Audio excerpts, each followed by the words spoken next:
Good afternoon, members and officers. Welcome to this afternoon's Environment and Licensing Committee meeting.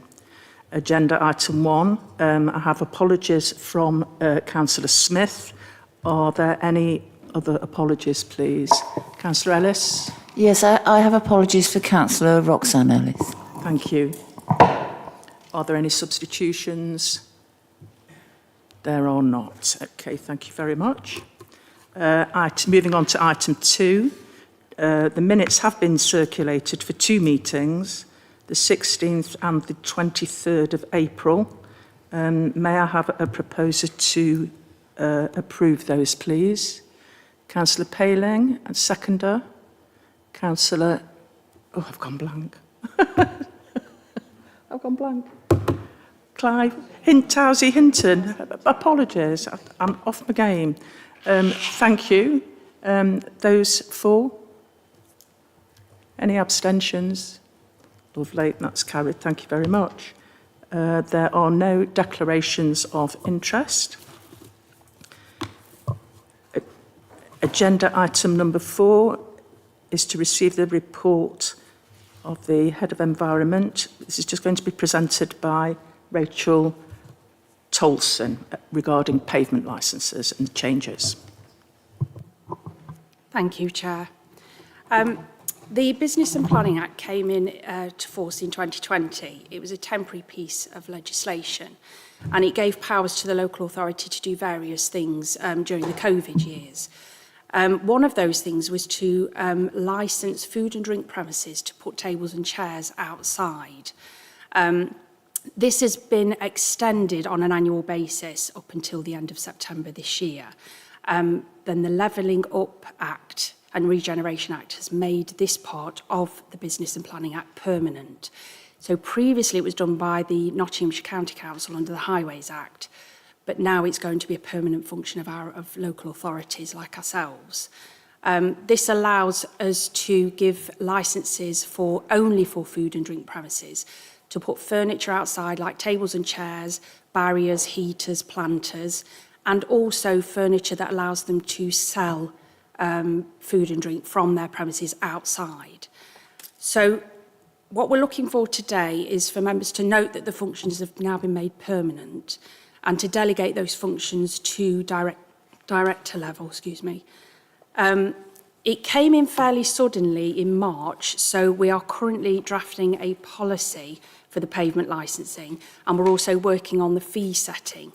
So some of the changes that have been brought in by the permanent nature of this is that we can increase the fees that we can charge. We've got some more enforcement powers. So with it being permanent, we think a policy is a good idea to have. So we're drafting that at the moment, and also Finance are working on the fee setting for new and renewal applications. Thank you, Chair. Thank you. Are there any questions? Councillor Scroggy. Yeah, just I appreciate that you're working on the policy and the fee setting. Do you have when do you anticipate it coming to E&L for approval? Sorry, I meant to say at the next meeting in July. Thank you, Chair. I'm quite pleased that recently there doesn't seem to have been any encroachment from their licensed area into the public main thoroughfares. Will our enforcement powers quickly be able to stop it if it does happen again? We are looking at the enforcement powers that they've given us. They don't unfortunately involve giving the business a notice to remove the furniture. It's more of a physical enforcement of removing the furniture ourselves if it remains unlicensed. So we give them a notice to remove it, but we can't fine them, sorry.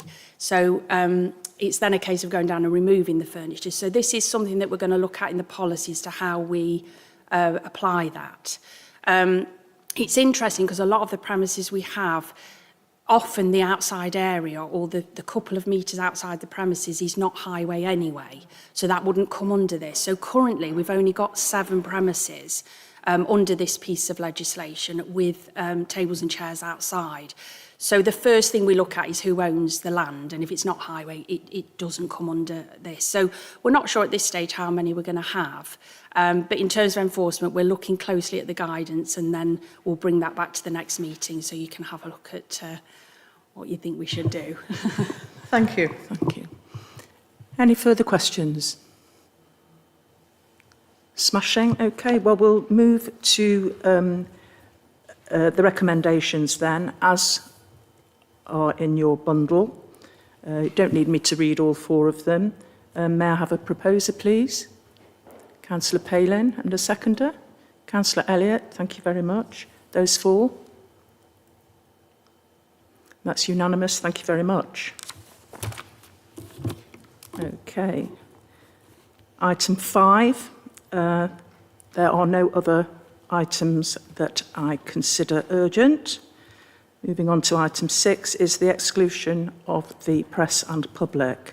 So I move that under section 100A(4) of the Local Government Act 1972, the public and press be excluded from the meeting during consideration of the ensuing reports on the grounds that the reports involve the likely disclosure of exempt information as defined in paragraph 7 of part 1 of schedule 12A of the Local Government Act 1972.